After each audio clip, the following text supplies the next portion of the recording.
for a second. "You okay, Mom?" asked Adam, perhaps shamed into concern by his friend, taking a tentative step toward her. Yeah, she said, waving him away and pushing herself away from the counter.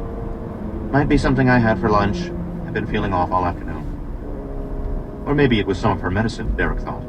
He knew she took pills, stuff to help her get through the day. She could be up and down, some sort of bipolar shit or something, Adam had said. She composed herself. "Adam, go see if your father needs any help." But Albert Langley, a tall, broad-shouldered man in his early 50s with thinning gray hair, was already standing in the kitchen doorway. "What is it?" he asked his wife, sounding slightly more annoyed than concerned. "Don't tell me you're coming down with something." No, really," she said. "It's probably something I ate." "God's sake," Albert said. "We've planned this thing for weeks. We cancel now, we're not going to get our deposit back on..."